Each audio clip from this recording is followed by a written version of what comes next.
प्रिय छात्रों, आप सभी को लक्ष्य कोचिंग क्लासेज में फिर से स्वागत है। आज हम लोग क्लास 10वीं के पाठ 6 भारतीय संस्कार के बारे में जानेंगे। इसके पहले अगर आप इस चैनल पे नए हैं तो चैनल को लाइक एवं सब्सक्राइब करना ना भूलें। चलिए तो अब पाठ का पंक्ति बाई पंक्ति हिंदी व्याख्या करेंगे। तो चलिए हिंदी व्याख्या करते हैं। भारतीय संस्कृते अन्यतम वैशिष्ट्यं विद्यते यथा जीवने यह समय समय संस्कार अनुष्ठिता भवन्ति। भारतीय संस्कृति की अधिक विशिष्टता है कि इस जीवन में समय समय पर संस्कारों के अनुष्ठान होते हैं। अद्य संस्कार शब्द सीमितो व्यंग्य रूप प्रयुज्यते किंतु संस्कृते रूप कारणमिदं भारतस्य व्यक्तं रचयति। आज संस्कार शब्द सीमित होकर व्यंग्य रूप में प्रयोग किए जाते हैं। जैसे में कोई भी कह देता है कि फलवा का संस्कार ही अच्छा नहीं है, परंतु संस्कृति के रूप में यह भारत के व्यक्ति की रचना करता है, व्यक्ति की रचना करता है। विदेशे निवसन्तो भारतीय संस्काराणां प्रति उन्मुक्ता जिज्ञासवश्च। विदेश में बसे भारतीय लोग संस्कारों के प्रति उन्मुख जिज्ञासु हैं। मतलब हमारे जो भारतीय हैं वे विदेशों में भी जाकर हमारे संस्कार को बचाए हुए हैं। पाठे अस्मिन् तेषां संस्काराणां संक्षिप्तं परिचयो महत्वञ्च निरूपितम्। इस पाठ में संस्कारों का संक्षिप्त परिचय और महत्व को निरूपित किए गए हैं। इस पाठ को हम लोग पढ़कर यह जानेंगे कि भारतीय संस्कार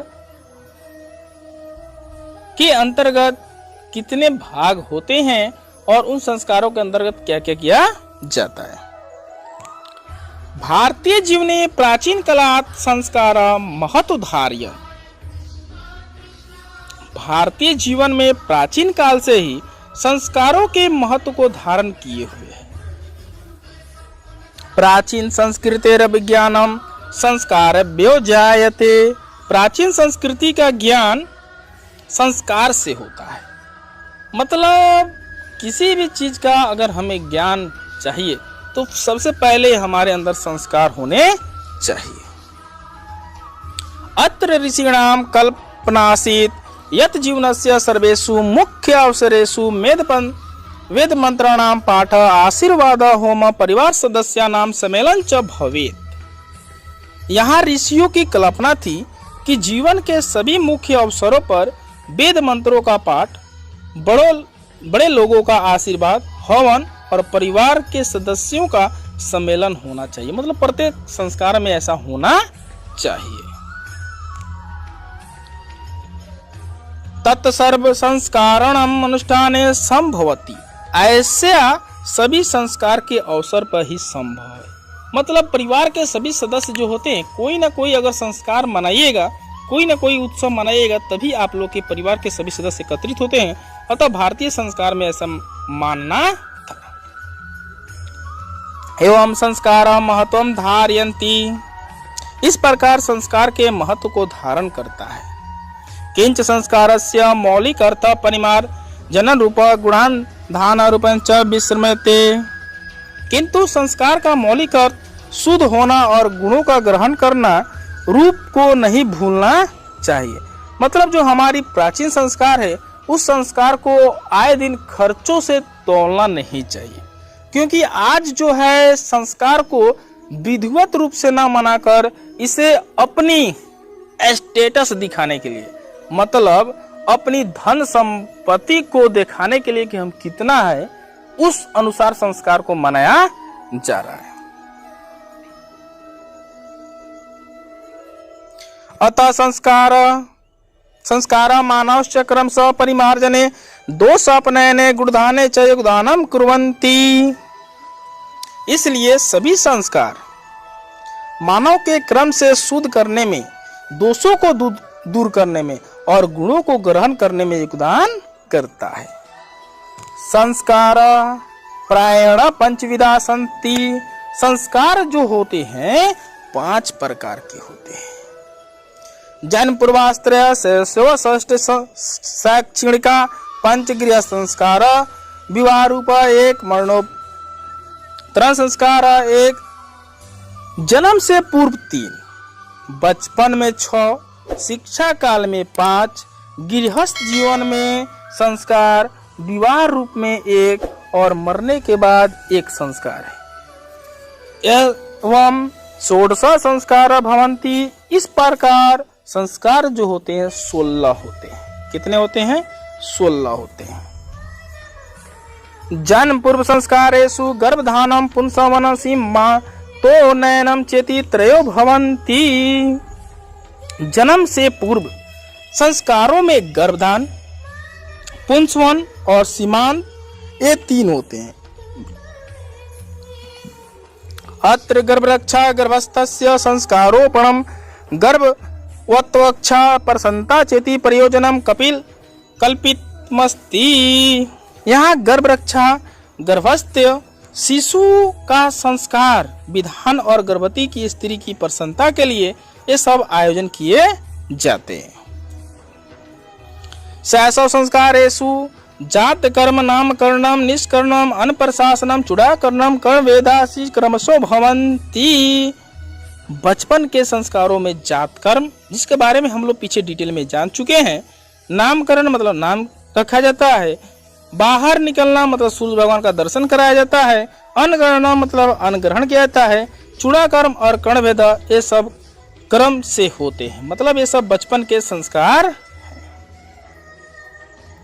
शिक्षा संस्कारेषु अक्षरारंभ उपनयनम वेदारंभ के शांत समाप्त चेति संस्कार पर कल्पता। शिक्षा संस्कारों में अक्षरारंभ, उपनयनम, वेदारंभ, केशांत और समापवर्तन संस्कार होते हैं।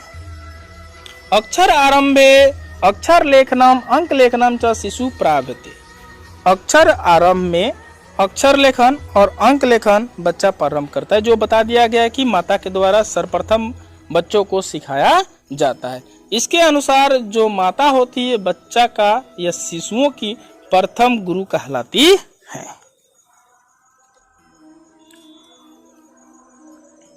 उपनयनम संस्कारस्य अर्थम गुरुणा शिष्यस्य स्वगृहे नयनम भवति।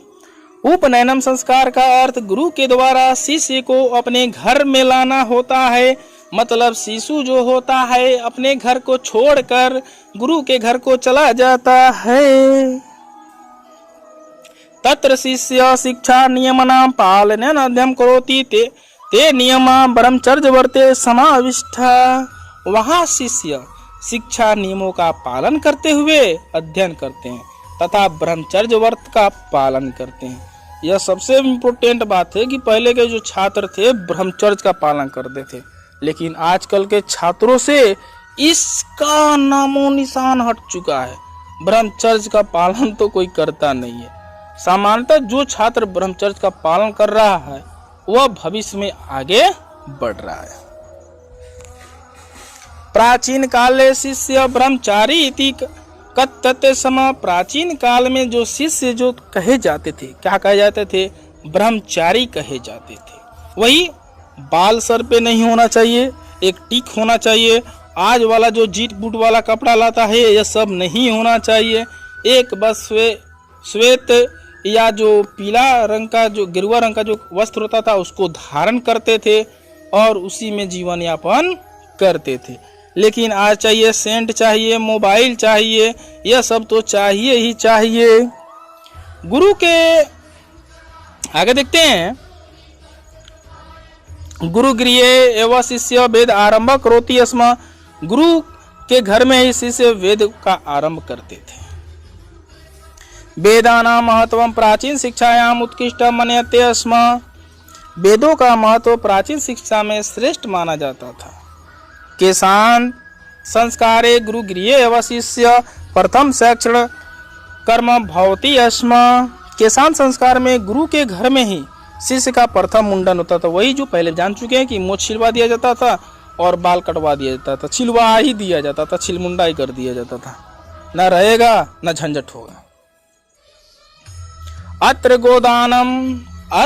गोदानम मुख्यम कर्म, इसमें गोदान मुख्य कर्म होता था, मतलब इसको गोदान कर्म के नाम से भी जाना जाता है।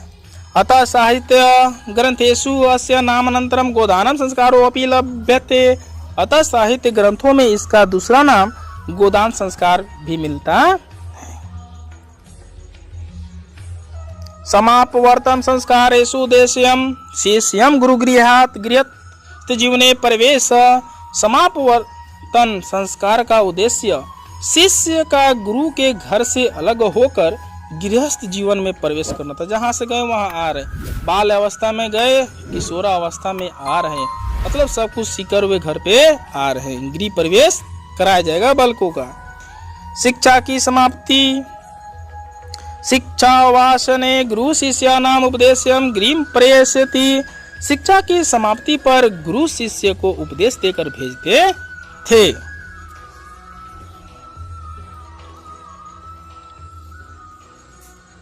उपदेशु प्रायणम जीवनस्य धर्म प्रतिपादन्ते, उपदेशों में प्राय जीवन के कर्तव्यों को बताया जाता था। यथा सत्यम वद, सत्य बोलो, धर्म चर, धर्म पे चलो, धर्म का आचरण करो, स्वधाम प्रमद इत्यादि, अपनी विद्वता पर घमंड मत करो इत्यादि, मतलब जो सीखे उस पर घमंड मत करो। विवाह संस्कार पूर्व में का मनुष्यते वस्तुतः गृहस्थ जीवनम प्रविशति, विवाह संस्कार होने के बाद ही व्यक्ति गृहस्थ जीवन आरंभ करता है, मतलब घरेलू जीवन यापन करता है। यहीं से तो कहानी शुरू होती है। अभी तो ट्रेलर चल रहा था, यहाँ से पिक्चर चलने वाला है। घर में आएगी, कलह लगाएगी, या तो जीवन को बनाएगी या जीवन को बिगाड़ेगी। विवाह पवित्र संस्कार मत यत्र नाना विधानि कर्मकांडानि भवन्ति, विवाह को पवित्र संस्कार माना गया, इसमें अनेक प्रकार के कर्मकांड होते हैं। तेषु वाग्दानम, उसमें वाक दान कराया जाता है। मंडप निर्माणम, मंडप का निर्माण कराया जाता है। वधू गृहे वरपक्षस्य स्वागतम, और महिला के घर मतलब दुल्हनिया के घर वर पक्ष का स्वागत होता है, दूल्हा का स्वागत होता है। गाता नहीं है लो बकल्ला हो का करे अइला ससुरारी, वाह कितना अच्छा स्वागत करता है, जितना खिलाता नहीं लो उससे बेसी तार देता है लो। उसके बाद वर वध्यो परस्पर निरीक्षणम, उसके बाद वर वधू का निरीक्षण किया जाता है। वर का तो निरीक्षण नहीं लेकिन कन्या निरीक्षण जरूर होता है।